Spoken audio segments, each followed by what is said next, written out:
الله الرحمن الرحيم يا أيها الذين آمنوا كلوا من طيبات ما رزقناكم واشكروا لله إن كنتم إياه تعبدون.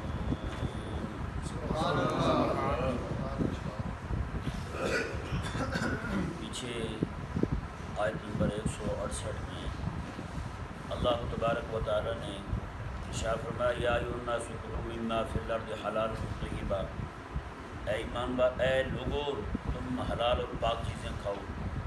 اس آیت مبارکہ میں حکم پھر وہی آ رہا ہے یا ایھا الذین آمنوا کلوا من طیبات ما رزقناکم، اے ایمان والو وہ پاک چیزیں کھاؤ جو ہم نے تمہیں بطور رزق ادا کی ہیں.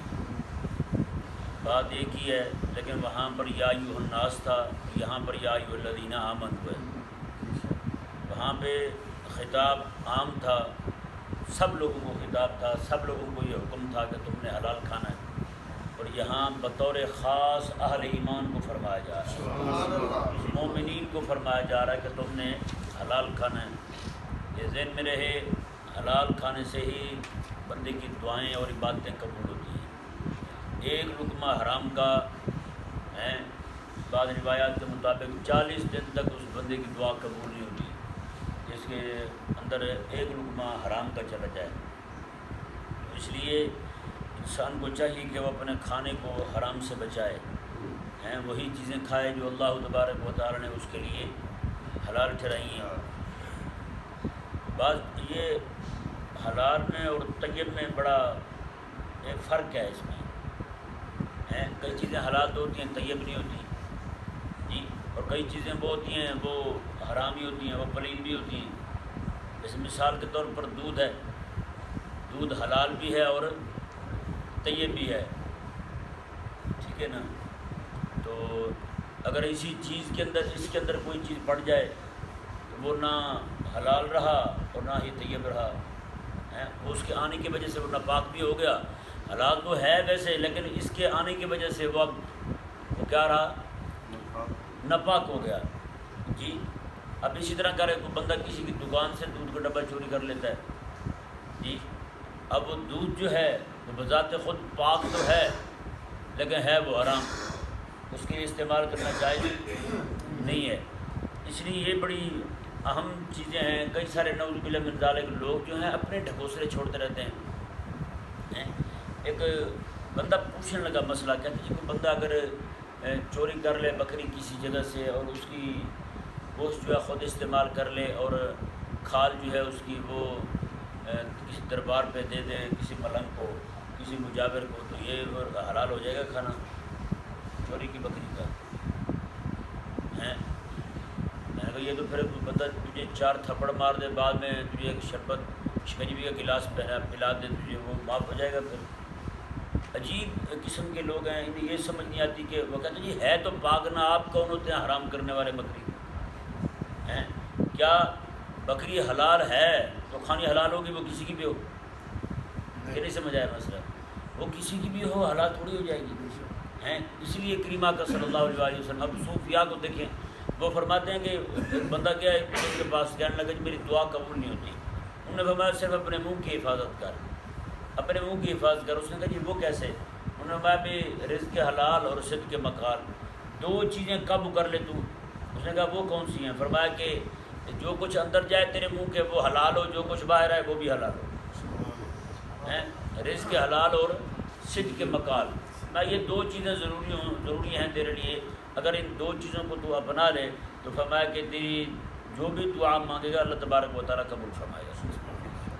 اچھا اس میں یہ ضرور ذہن میں رہے کہ بعض اوقات حرام جو ہوتا ہے نا وہ بندہ خود نہ بھی کھائے، کوئی کھلا دے اثر ہوتا ہے اس پر، کوئی کھلا دے اس پہ اثر ہوتا ہے.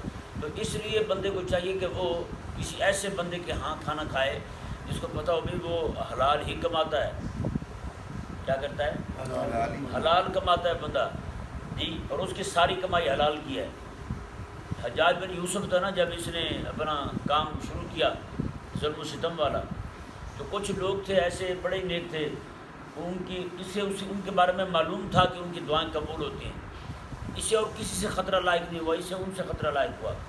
اس نے کہا کہیں یہ نہ ہو کہ یہ میرے خلاف بد دعا کریں اور میرا بیڑا غرق ہو جائے، تو اس نے کہیں سے چوری شدہ بکری اس کا گوشت بنا کے ان کی دعوت کر دی۔ جب انہوں نے دعوت کھا لی تو یہ انہیں کہنے لگا دیکھیں میں نے آپ کی دعوت روٹی کھلانے کے بعد کہنے لگا میں نے آپ کی دعوت اس لیے کی ہے کہ مجھے آپ سے خطرہ لاحق ہوا تھا کہیں میرے خلاف بد دعائی نہ کر دیں۔ تو یہ کریمہ علیہ السلام کا فرمان ہے جو ایک لقمہ حرام کا کھائے تو اس کی 40 دن دعا قبول نہیں ہوتی، تو آپ تو پیٹ بھر کے کھانا کھا چکے ہیں، بڑا عرصہ لگے گا آپ کو دوبارہ پاک ہوتے ہوئے، اپنے یعنی کہ باطن کو پاک کرتے ہوئے۔ وہ جو ایک مقام آپ کو ملا تھا وہ آپ اس مقام سے دور ہو گئے۔ اس لیے جو اہل تقوی ہیں انہیں چاہیے کہ وہ خیال کریں، وہ نہ کھائیں کہ ہر کسی کے گھر سے کھانا ہے، وہ ہم پوچھتے تک نہیں ہیں کس کے گھر سے ہے، بس ایسے پکڑا اٹھا کے کھا گئے۔ اور بعض اوقات یہ ریڈیو پہ کھڑے ہو کے کوئی پکوڑے لگا رہا ہے، کوئی چیز لگا رہا ہے، ہم جائیں گے ایسے اٹھا کے کھا جائیں گے۔ نہیں بھائی، یہ نہیں کھانا چاہیے، یہ نہیں کھانا چاہیے۔ ایسے جا رہے ہیں اور اٹھا کے کھا گئے، کہ نہیں سمجھ آیا مسئلہ؟ یہ جائز نہیں ہے، کیونکہ وہ اپنے قلبی طور پہ اجازت نہیں دے رہا ہوتا۔ کئی سارے بندوں سے یہی پوچھا ہے، انہوں نے یہی کہا، انہوں نے کہا جی بس کیا کریں، وہ پھٹ ہیں لوگ، ہمارے بد دماغ ہیں، ایسے اٹھا کے کھا جاتے ہیں، کیا کریں۔ ہاں کسی بندے کو پتہ ہے، اس کا تعلق ہے خاص اس کے ساتھ، اٹھنا بیٹھنا ہے، لین دین ہے اس کے ساتھ، لین دین بھی یعنی کہ تحفے تحائف کا لین دین ہے، اور اسے یہ بھی یقین ہے کہ یہ جناب میں کسی کی کوئی چیز کھا رہا ہوں تو یہ دل میں برا نہیں مانے گا، تب آپ اس کے ہاں سے اٹھا سکتے ہیں، وگرنہ نہیں اٹھا سکتے، وگرنہ جائز نہیں ہے۔ وگرنہ اس بات کو بھی علماء نے حرام کہا ہے، کوئی بندہ کسی کے ہاں جائے اور اسے پتہ ہے یار اس بندے سے میں علیحدہ سے مانگوں گا مجھے نہیں دے گا، 4 بندوں کے سامنے مانگوں گا یہ دے دے گا، 4 بندوں کے سامنے مانگوں گا دے دے گا، تو 4 بندوں کے سامنے مانگنا بھی حرام ہے اس سے، اور 4 بندوں کے سامنے اس سے لینا بھی حرام ہے، کیونکہ وہ بیچارہ عزت بچانے کے لیے دے رہا ہے۔ کس لیے دے رہا ہے؟ عزت بچانے کے لیے دے رہا ہے، اسے راضی خوشی نہیں دے رہا۔ اسی طرح کر کے کسی سے روٹی کھانا، دعوت کسی کو ٹھوک دینا، ایسے ہی ہمارے ہاں یہ بہت ہوتا ہے۔ عموماً یہ لڑکے کرتے ہیں آپس میں ایک دوسرے کے ساتھ، کہ جب وہ لڑکے آپس میں لڑکپن میں یاری رہ چکی ہو تو بڑے ہو کے پھر بھی یہ حرکتیں کرتے رہتے ہیں۔ ایسے کسی کے ہاں پہنچ جائیں گے، چل بھی روٹی کھلا، پھر ہوٹل پہ جائیں گے، روٹی کھا کے اٹھ کے نکل جائیں گے، چلو وہ بل بھرتا رہتا ہے، وہ بل وہی دیتا رہے گا۔ لیکن یہ بہت ساری صورتیں ہیں ایسی، جیسے مثال کے طور پر اب یہیں سے ایک مسئلہ ذہن میں آیا تاکہ میں بیان کر دوں آپ کے لیے۔ عموماً شادی بیاہ میں جو بھانڈ گھساتے ہیں، ہوتا نہیں ہوتا، وہ آ کے ایسی کسی کی بےزتی شروع کر دیتے ہیں۔ یہ صاحب دعوت پر لازم ہے کہ یہ ان کو بچائے، ان کو بھگائے وہاں سے، ان کو اس مجلس میں داخل ہی نہ ہونے دے جہاں پہ مہمان بیٹھے ہیں، کیونکہ بندہ جس کے گھر میں چلا جاتا ہے نا، اب اس کی عزت کا دفاع بھی اسی کے ذمہ ہے جس کے گھر میں وہ بیٹھا ہوا ہے۔ عموماً ہوتا یہ ہے کہ یہ بانڈوں کو، میراثیوں کو یہ شادی والے خود ہی آنے دیتے ہیں، چلو ٹھیک ہے ان کی طبیعت ذرا صاف کریے، پورا گھنٹہ لیٹ آئے ہیں، ہوتا نہیں ہوتا ایسے۔ تو اس پہ لازم ہے کہ ان کو جیسے کیسے وہاں سے بھگائے، ان کو وہاں سے بھگا دے، ان کو وہاں نہ آنے دے، اپنے مہمانوں کی عزت خراب نہ کرنے دے۔ اور وہ بھی ایسے کمینے ہوتے ہیں، ایسی ایسی بکواسیں کریں گے کہ نعوذ باللہ من ذالک، پورے مجمع کو ہنسانے کے لیے وہ ڈھونڈ کے آئیں گے، کوئی بندہ داڑھی والا بیٹھا ہو، کوئی مولوی بیٹھا ہو، ان میں اس بیچارے کی تذلیل کر دیں گے۔ ایسے جناب جا کے کہیں جی یہ داڑھی والا، کسی کو بھی کہیں گے، کہتے ہیں کوئی مولوی نکاح پڑھانے والے ہوتے ہیں، کوئی ویسے ہوتے ہیں، کوئی کیسے ہوتے ہیں، کہتے ہیں یہ مولوی صاحب طلاق دلوانے والے۔ بندہ پوچھے تجھے کس نے کہا ہے؟ ایک جھوٹ بول کے تم لوگوں کو ہنسا کے مسلمان بندے کی عزت خراب کر رہے ہو، اور اس پہ پیسے جمع کر رہے ہو، تمہاری کمائی حلال کہاں رہی بتاؤ؟ اور یہی حال ان کا ہے، وہ جو بھانڈ میراثی ڈرامے کرتے ہیں ٹھٹر والے، ان کی بھی سب کی کمائی حرام ہے بھائی۔ ہم یہی سمجھتے ہیں کہ صرف یہی چوری اٹھا لینا یہی حرام ہے، یا پھر کتے کا گوشت کھا لینا یا خنزیر کا گوشت کھا لینا حرام ہے، اور بھائی اس کے علاوہ بھی بہت ساری چیزیں ہیں جن سے بچنے کا حکم دیا گیا ہے۔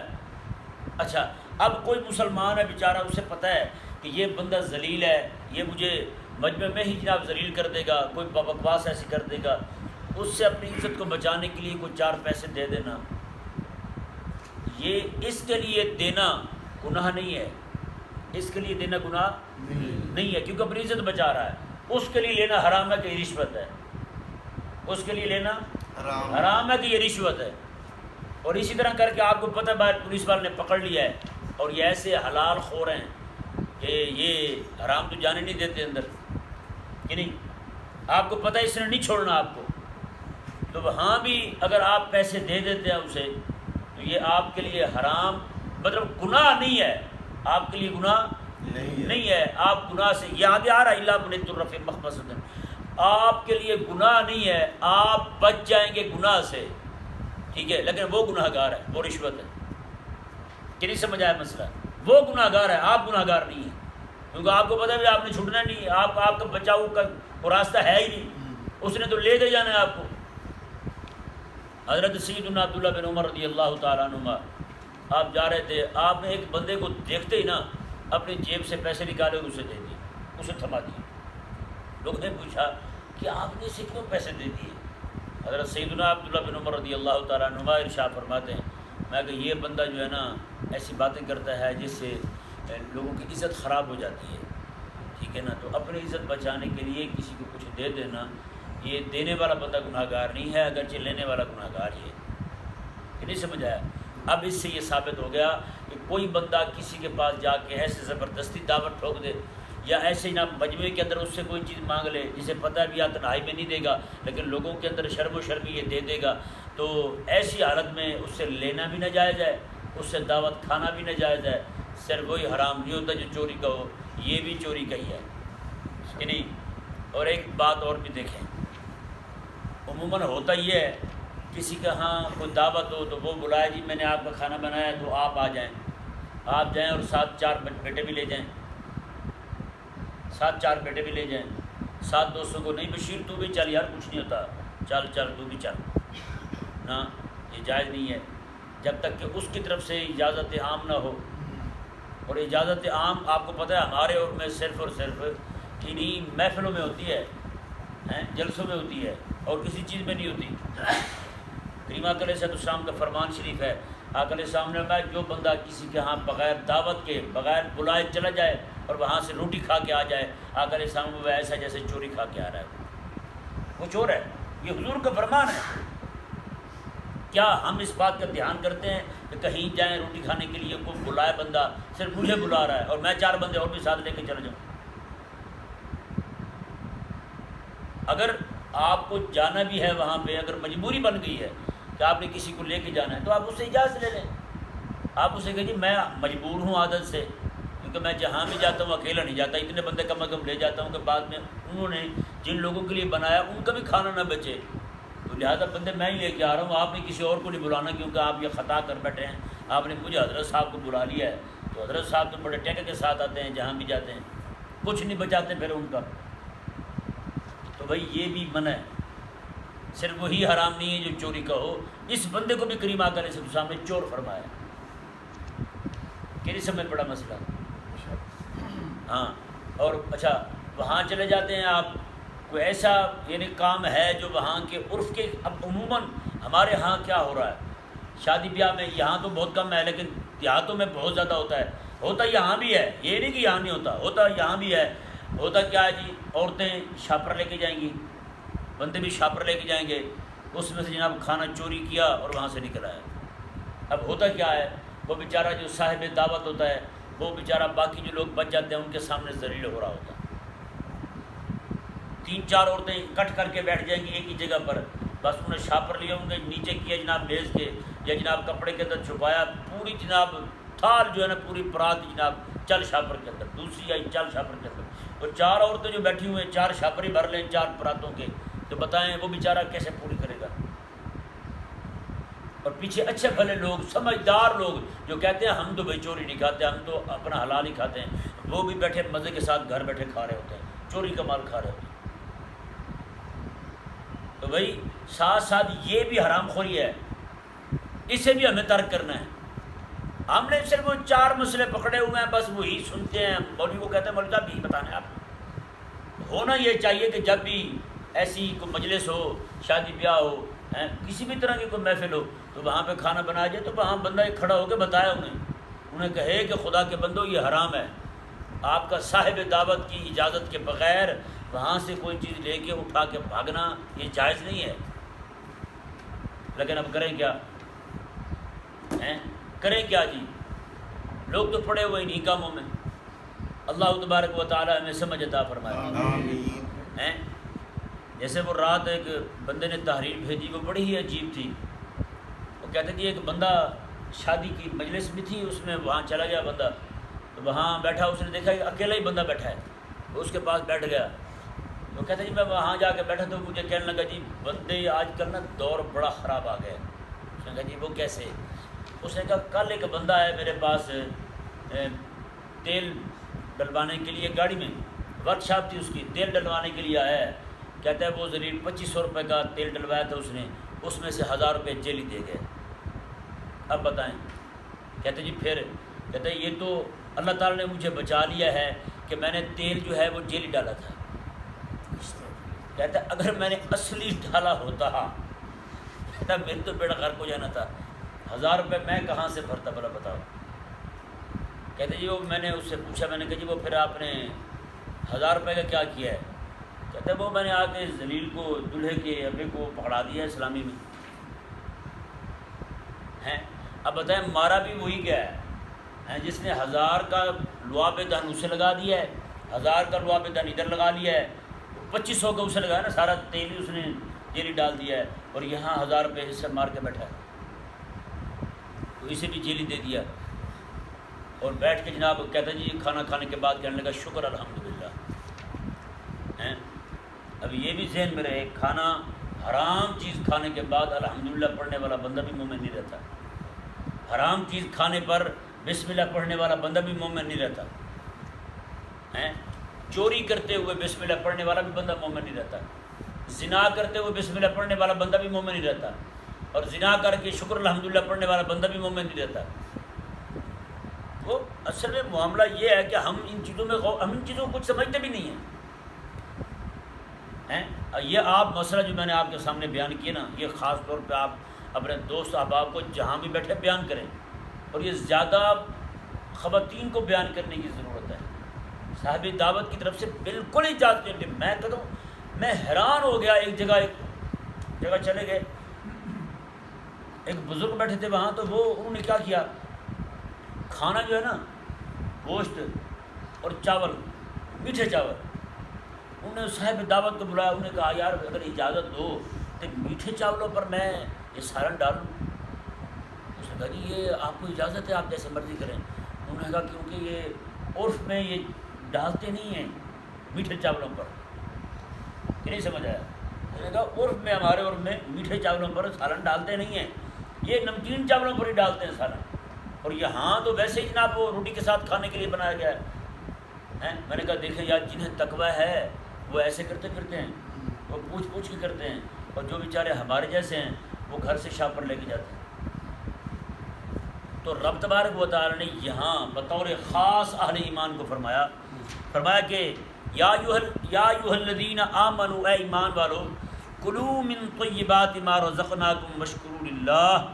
اے ایمان والو پاک چیزیں کھاؤ جو ہم نے تمہیں بطور رزق عطا فرمائی. اس آیت مبارکہ سے ان صوفیوں کا بھی رد ہو گیا. وہ جو 2 نمبر صوفی ہیں، جیلی صوفی ہیں، جعلی صوفی ہیں، وہ جو لوگوں کو کہتے رہتے ہیں نہیں جی یہ چیزیں نہ کھاؤ، وہ نہ کھاؤ، یہ نہ کھاؤ، وہ نہ کھاؤ. کسی کو کٹا منع کر دیا تو کسی کو بکرا منع کر دیا، کسی کو گوشت ہی منع کر دیا. ہیں ایک ایسے پیر تھا، اس کے پاس میں بیٹھا ہوا تھا، ایک بندہ آیا کہنے لگا جی آپ اس طرح کریں کوئی گوشت چھوڑ دیں کھانا تو آپ ٹھیک ہو جائیں گے. اس نے کہا جی کون سا گوشت چھوڑوں، گوشت تو مجھ سے چھوڑا نہیں جاتا. کہتا آپ ہرنی کا چھوڑ دو. کون سا چھوڑ دو؟ ہرنی کا چھوڑ دو. اب وہ میں بھی بیٹھا وہاں ہنسا. میں نے کہا جی آپ ہرنی کا چھڑا رہے ہیں. میں نے کہا مدر کے ساتھ آپ نے کبھی ہرنی کا کھایا ہے؟ کہتا جی قسم لے لیں کبھی دیکھا بھی نہیں میں نے. ہرنی تو دیکھی ہے، اس کا گوشت کبھی نہیں دیکھا میں نے. تو میں نے کہا بتائیں جی اسے چھڑوا بھی وہ رہے ہیں جو اس بیچارے کی پہنچ بھی نہیں ہے. کہتے جی بس یہ اس کا گوشت چھوڑ دیجیے ٹھیک ہو جائے گا. میں نے کہا پھر سمجھ آیا یہ آپ کے اپنے بنائے ہوئے ٹھکوسے ہیں، ٹلو ہی مار رہے ہیں آپ لوگوں کو بیچاروں ہیں. ایسے ان کو بہانے لگایا ہوا. ایک بندہ مجھے ملا، مجھے کہتا جی ہمارے گھر میں کوئی اتنے سال ہو گئے، کوئی 30 35 40 سال ہو گئے ہم نے کٹے کا گوشت نہیں بنایا. میں نے کیوں؟ کہتا ہمارے پیر منع کر گئے تھے، ہمارے پیر منع کر گئے تھے. میں نے کہا یہ بھی رب کی ناشکری ہے، رب کی ناشکری ہے۔ ہاں کوئی بندہ مریض ہو جائے، بیمار ہو جائے، اسے ماہر حکیم منع کر دے کہ آپ یہ نہ کھائیں، آپ کو مرض بڑھنے کا خطرہ ہے، تو وہ رک جائے۔ لیکن پیر نے منع کیوں کیا بھائی؟ ہیں اس نے کون سا اس کی نبض پہ ہاتھ رکھی ہوئی تھی اور پورے ٹبر کو منع کر دیا، پورے گھر کو منع کر دیا کوئی بھی گوشت نہ کھائے بڑے والا؟ بتائیں۔ اب یہ آیت مبارکہ میں عجیب ایک لذت ہے جو رب تبارک و تعالیٰ نے مما فرمایا نا کہ ما رزقناکم، اللہ اکبر۔ یار بتائیں، باپ کہے بیٹے کو بیٹا میں یہ تمہیں دے رہا ہوں آپ یہ کھا لیں، تو بتائیں باپ یہ کہے میں تمہیں دے رہا ہوں آپ یہ کھا لیں، اس بات میں کتنا محبت کا اظہار ہو رہا ہے۔ باپ کہہ رہا ہے میں دے رہا ہوں، میں دے رہا ہوں۔ اگر بچہ باپ کی دی ہوئی چیز سے منہ پھیرے گا، منہ موڑے گا، تو بتائیں نعمت سے منہ موڑنا نعمت دینے والے سے منہ موڑنا نہیں ہے؟ نعمت سے منہ موڑنا نعمت دینے والے سے منہ موڑنا نہیں ہے؟ تو پھر یہ ہمیں سمجھ کیوں نہیں آتا؟ یہ نعمت کی توہین جو ہے، یہ نعمت دینے والے کی توہین ہے۔ بھائی جس بندے کو محبت ہوتی ہے نا کسی کے ساتھ، جس بندے کو کسی کے ساتھ محبت ہوتی ہے، وہ تو اس کے ہاتھ سے زہر بھی پینے کو تیار ہو جاتا ہے، وہ چیزیں بھی کھا جاتا ہے اس کے ہاتھ سے جو کھانے والی نہیں ہوتی، یعنی کہ بظاہر طبیعت کو نقصان دیتی ہیں اس کے، لیکن پھر بھی کھا جاتا ہے۔ جیسے میں اور آپ ہیں، میں بوتل نہیں پیتا ہوں، سپرائٹ کوک وغیرہ، یا کوئی چیز ایسی ہے جو میں نہیں کھاتا ہوں، کسی ایسی جگہ تو میرا ایسا بندہ ہوگا جہاں میں بے تکلف ہوں گا، وہ مجھے منع کر دے تو میں منع کر سکتا ہوں اسے، یار یہ میں نہیں کھاتا کیونکہ میری طبیعت کے موافق نہیں ہے۔ ہاں اگر میں کسی بزرگ کے پاس جا کے بیٹھا ہوں تو ہاں کوئی چیز مجھے ایسی دے دیں تو ظاہری بات ہے میں بھی کھا جاؤں گا، میں کہوں یار اتنے بڑے بزرگ ہیں وہ مجھے دے رہے ہیں تو مجھے نہ نہیں کرنی چاہیے۔ تو بتائیں یار جہاں اللہ دے، جہاں اللہ دے۔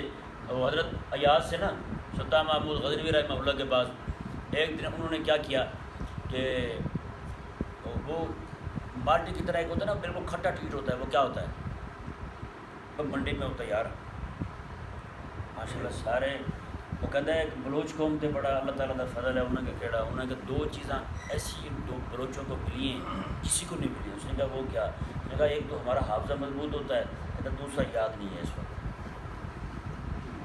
یہ یار مالٹی کی طرح ہوتی ہے، منڈی میں بکتا بھی ہے، چلو جو بھی ہے بارہ جی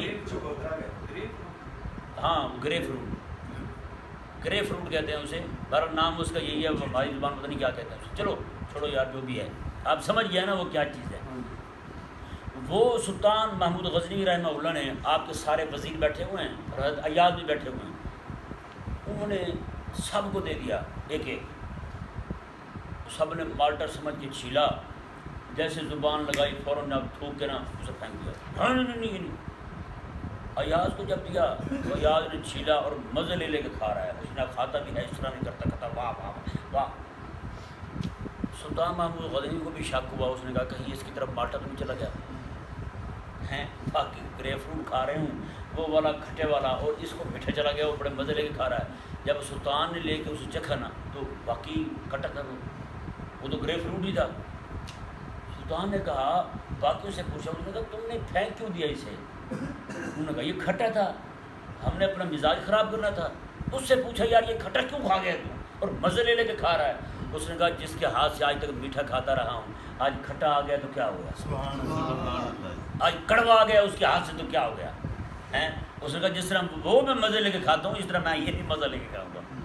کہ نہیں سمجھ آیا مسئلہ؟ تو اس لیے بندے کو یہ بھی چاہیے کہ مولا تعالیٰ عطا فرما رہا ہے، رب عطا، رب مطلب ما رزقناکم، اور میں تمہیں دے رہا ہوں، میں تمہیں دے رہا ہوں، کھاؤ تم اسے، کھاؤ میں دے رہا ہوں، یہ میری دعوت ہے تمہاری، میری طرف سے یہ دعوت ہے تمہاری، کھاؤ تم اسے، میں نے تمہارے لیے اگایا ہے، میں نے تمہارے لیے پیدا کیا ہے، میں نے تمہارے لیے ان کے اندر میٹھا ڈالا ہے، میں نے تمہارے لیے ان کے اندر رس بھر دیا ہے، کھاؤ تم، ما رزقناکم، تم کھاؤ میں تمہیں دے رہا ہوں۔ اور یہ جاہل کٹے صوفی یہ جناب لوگوں کو روک رہے ہیں نہ خود کا بلکہ خود کھا جاتے ہیں۔ وہ چھوٹا بھائی ہے نا فیض احمد، وہ اکثر مجھے ایسے بیٹھا شوڑی طبیعت کا بندہ ہے، وہ کہتا تھا جی ڈاکٹروں کی بات نہیں ماننی چاہیے۔ میں نے کہا کیوں؟ کہتا ہے وہ ساری چیزیں ہمیں منع کر دیتے ہیں اور خود کھا جاتے ہیں۔ کہ نہیں سمجھ آیا مسئلہ؟ تو یہ حال ان کا بھی وہی ہے، وہ کہتے ہیں جی یہ بس یہ چیزیں نہ کھائیں، آپ کیوں نہ کھائیں؟ وہ کہتے ہیں بھسم کی ہوئی چیزیں، خراب چیزیں، بس اس طرح کی چیزیں کھائیں تاکہ آپ کا نفس مرے۔ تو میں نے کہا یار اگر رب تبارک و تعالیٰ فرمایا کہ میں دے رہا ہوں تم کھاؤ، اگر وہ کھا کے ہم رب کا شکر ادا کریں گے تو رب راضی ہوگا. اس وقت نفس زیادہ مرے گا یا وہاں مرے گا بندہ کھائے بھی کچھ نہ ہیں. میں جب تفسیر ناموس رسالہ شریف لکھ رہا تھا نا، اس وقت میں نے کثرت کے ساتھ روزے رکھے ساری تفسیر شریف میں. تو جب میں گیا بابا جی کے پاس بتانے کے لیے ان کی وفات کے 4-5 دن پہلے، میں نے انہیں بتایا کہ میں نے کہا جی ایسے میں نے الحمدللہ پوری تفسیر روزے کے ساتھ لکھی ہے. تو مجھے فرمانے لگے یہ کیوں کیا آپ نے، روزے کیوں رکھے ہیں؟ میں نے کہا جی اس سے جو ہے نا وہ ایک تو پورا دن کھانے پینے کی طرف توجہ نہیں جاتی، صرف ایک ہی طرف توجہ جاتی ہے. مجھے فرمانے لگے کہ دیکھو بات سنو، آپ کھاتے پیتے رہا کرو کیونکہ آپ نے بڑا کام کرنا ہوتا ہے، ٹھیک ہے نا، آپ نے بڑا کام کرنا ہوتا ہے اور کھاتے پیتے رہا کرو کیونکہ اللہ تبارک و تعالیٰ نے یہ ساری نعمتیں جو ہے نا یہ آپ مسلمانوں کے لیے بنائی ہیں. کافر تو ہمارے صدقے میں کھا رہے ہیں، ہمیں اللہ تبارک و تعالیٰ نے دی تو چلو وہ بھی کھا رہے ہیں. ہمارے لیے اللہ تعالیٰ نے پیدا کیے ہیں، اپنے ماننے والوں کے لیے، اپنے حبیب کے غلاموں کے لیے پیدا کیے ہیں، تو اس لیے وہ کھا رہے ہیں. تو آپ ہی چھوڑ کے بیٹھ جائیں گے تو پھر کیا بنے گا بڑا بتاؤ. تو مجھے یہ بات نا ان کی بڑی سمجھ آئی. یہ آیت مبارکہ بھی جو میں نے غور کیا نا، ما رزقناہم پہ، اللہ اکبر، ایسا محبت والا جملہ. یار خالق کائنات فرمائے کہ ما رزقناکم، میں تمہیں دے رہا ہوں، کلو تم کھاؤ اسے. تو مالک کیا دے رہا ہے؟ مالک حلال دیتا ہے، مالک پاک دیتا ہے. مالک حلال دیتا ہے اور مالک پاک دیتا ہے. تو اس لیے بندے کو چاہیے کہ وہ حرام سے بھی بچے اور ناپاک سے بھی بچے، دونوں سے بچے. اللہ تبارک و تعالیٰ نے ارشاد فرمایا جی دیکھیں، وَاشْكُرُوا لِلَّهِ، فرمایا اور تم اللہ کا شکر ادا کرو، اللہ کا شکر ادا کرو. ان کنتم ایاہ تعبدون، اگر تم اسی کی عبادت کرتے ہو، اگر تم اسی کی عبادت کرتے ہو تم، پھر تم اس کا شکر ادا کرو. اس سے یہ ثابت ہوا شکر کرنا بھی عبادت ہے، شکر کرنا بھی عبادت ہے. لیکن یہ بھی ذہن میں رہے شکر صرف زبان ہی نہ ہو، شکر کے بھی کئی درجات ہیں، پہلے بیان ہو چکے ہیں جی. زبان سے کہنا بھی شکر ہے، زبان سے کہنا بھی شکر ہے، اور اعضاء سے ادا کرنا، جسے نماز پڑھتے ہیں یہ شکر ہے. یہ کیا ہے؟ شکر ہے. اگر ہم صبح کو نماز پڑھتے وہ یہ نیت کر لیں، مولا تو نے ایک دن ہمیں اور دے دیا ہے، ایک صبح اور دیکھنے کی توفیق دی ہے، اس پہ ہم تیرا شکر کر رہے ہیں. اس لیے بندہ جناب کہے کہ مولا ہم تیرے نماز پڑھ رہے ہیں کہ ہم تیرے قرآن کا فیض حاصل کریں گے، تیرے قرآن کا نور حاصل کریں گے، تیرے حبیب کی تعلیمات حاصل کر رہے ہیں ہم، مولا تیرا شکر ہے. یہ شکر اتنے سارے بندہ کر سکتا ہے نا. جیسے نیت کے بارے میں امام اہل سنت رضی اللہ عنہ ارشاد فرماتے ہیں، کوئی بندہ نیت کا عالم ہو نا، وہ چھوٹا کام کا بھی بڑے سارے اجر پا سکتا ہے، اور جو نیت کا عالم نہ ہو وہ بڑے بڑے کام کر کے بھی اجر چھوٹا ہی پاتا ہے. مثال کے طور پر آپ گھر سے نکلنے لگے، آپ نے یہ نیت کی میں جا رہا ہوں، راستے میں کوئی بندہ مریض ملا تو اس کو جاتے جاتے پوچھ لوں گا، اس کی طبیعت کا حال پوچھ لوں گا. یہ اب نہ بھی پوچھا جائے اس کی نیت کی وجہ سے اسے مریض کی عادت کا ثواب ملے گا. اس نے کہا کوئی 2 بندے لڑ رہے ہوئے ان کی صلح کرا دوں گا جاتے جاتے. اب کوئی نہ ہی لڑ رہے ہوئے، ویسے تو لڑتے رہتے ہیں عموماً، نہ ہی لڑ رہے ہوئے، اچھا ویسے یہ نیت ہنجر وال پوری ہو سکتی ہے ہر وقت. ہنجر وال بہت لڑتے ہیں، بغیر کسی بات کے لڑ لیتے ہیں. چلو بجلی نہیں آ رہی تھی اس لیے لڑ رہے ہیں ہم، بجلی آنے تک لڑ رہے ہیں، بجلی آ گئی تو پھر سو جائیں گے. بندہ کسی بات پہ لڑے یہ تھوڑا ہے. تو یہ نیت کرے کہ میں اس لیے یعنی کہ نیت کر رہا ہوں کہ اگر مسلمان 2 لڑ رہے ہو، کوئی مسلمان ملے گا اسے السلام علیکم کہوں گا، کوئی السلام علیکم کہے گا میں اسے وعلیکم السلام کہوں گا. کوئی تکلیف دے گا تو میں صبر کروں گا جی، کوئی ہارن دے کے مجھے تکلیف دے گا تو میں اس پہ بھی صبر کر جاؤں گا. اتنی نیتیں بندہ کر سکتا ہے، گھر سے نکلے تو کرتا ہے. تو بتائیں جی پڑھنے صرف نماز آ رہا ہے اسے ثواب کتنا ملے گا؟ نیتوں کی وجہ سے. اور اسی طرح کر کے بندہ جو شکر کا عالم ہے نا، اسے پتہ ہے کہ شکر کس کس چیز پہ کرنا چاہیے، اور شکر کرتے کے وقت کیا کیا ہم سوچ سکتے ہیں، کس کس بات پر ہم شکر ادا کر سکتے ہیں.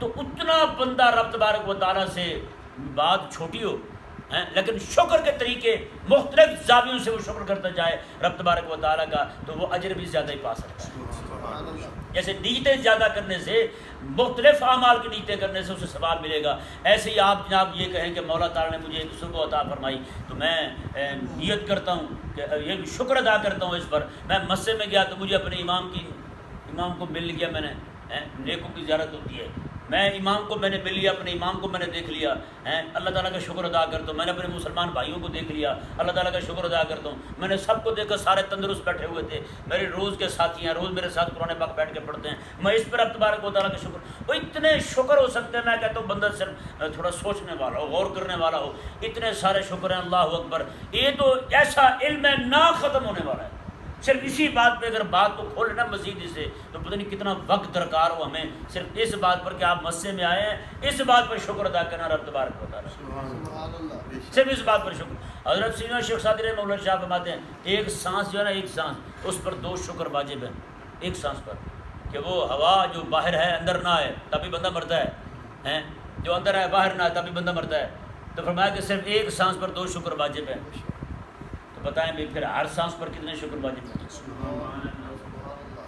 ہیں؟ کریم آقا کے سامنے میں کہ جسم کے 360 جوڑ ہیں، ہر جوڑ پر شکر کرنا واجب ہے، ہر جوڑ پر شکر، مطلب یہ کہ ہر جوڑ کی طرف سے شکر کرنا واجب ہے، اور جو بندہ نماز پڑھ لیتا ہے نا اس کے سارے شکر ادا ہو جاتے ہیں، سارے شکر ادا ہو جاتے ہیں۔ یہ شکر ہو گیا، یہ زبانی نہیں ہے، زبان سے بھی پڑھ رہے ہیں وہ بھی ہے، لیکن اس میں جو اعضاء ہمارے کام آ رہے ہیں، اوپر نیچے بیٹھ رہے ہیں، اٹھ رہے ہیں، رکوع میں جا رہے ہیں، سجدے میں جا رہے ہیں، قیام کر رہے ہیں، قومہ کر رہے ہیں، جلسہ کر رہے ہیں، یہ سارے کے سارے افعال جو ہیں یہ سارے، یہ اس سے کہتے ہیں شکر، جوارح سے شکر، اعضاء سے شکر ادا کرنا، یہ شکر ادا ہو گیا، تو زبان سے صرف منہ سے کہہ دینا یہ اللہ تعالیٰ کا شکر ہے، ایک یہ ہے کہ یہ شکر ہے، اور تیسرا شکر یہ ہے کہ بندے کا دل ہی جھکا رہے رب کی بارگاہ میں، دل جھکا رہے، ہر طرف ہر وقت یہ اعتراف ہو اس کے دل میں، مولا تیرے کرم کے ساتھ ہی چل رہا ہوں، تیرا کرم ہی ہے مجھے لے کے چل رہا ہے، تیرا کرم ہی ہے جس کی وجہ سے میں صبح صبح قرآن پاک سن لیتا ہوں، قرآن پاک کا ایک باب پورا تیرے دین کا سیکھ لیتا ہوں، تیرے حبیب کی تعلیمات سن لیتا ہوں میں، یہ مولا تیرا شکر ہے۔ یہ شکر جو ہے نا بندے کو چاہیے کہ وہ کرتا رہے۔ رب تعالیٰ نے ارشاد میں سبحان اللہ، شکر فرمایا واشکروا للہ، میں تم یہ پاک چیزیں کھاؤ بھی اور شکر بھی کرو، میں کہ اگر تم اس کی عبادت کرتے ہو۔ اس سے ثابت کیا ہوا کہ اس کی عبادت کرنے والے ہی اس کا شکر ادا کرتے ہیں، تو اس کی عبادت نہ کر رہے ہوں تو وہ شکر ادا نہیں کرتے، وہ چاہے زبان سے لاکھ بار کہتے رہیں کوئی شکر نہیں ہے۔ جیسے ہندو مشرک ہیں، یہ پلید ہیں، رب تبارک و تعالیٰ کو ایک مانتے نہیں، رب تعالیٰ کی توحید کے قائل نہیں ہیں، چاہے جتنا مرضی منہ سے کہتے رہیں شکر ہے، انہوں نے تو ایک دن کا پورے نام رکھا ہوا ہے شکروار، پورا دن کہتے ہیں اسے شکروار، تو شکر تو ادا ایسے ہی ہوگا نا رب تبارک و تعالیٰ کا، رب تعالیٰ کی توحید کے قائل ہو جاؤ، توحید کو مان لو تم، تبھی شکر ادا ہوگا۔ یہ شکر تھوڑا ہے شرک میں پڑے رہو شکر کرتے رہو، یہ کوئی شکر نہیں ہے۔ اللہ تبارک و تعالیٰ ہم سب کو سمجھنے کی توفیق عطا فرمائے۔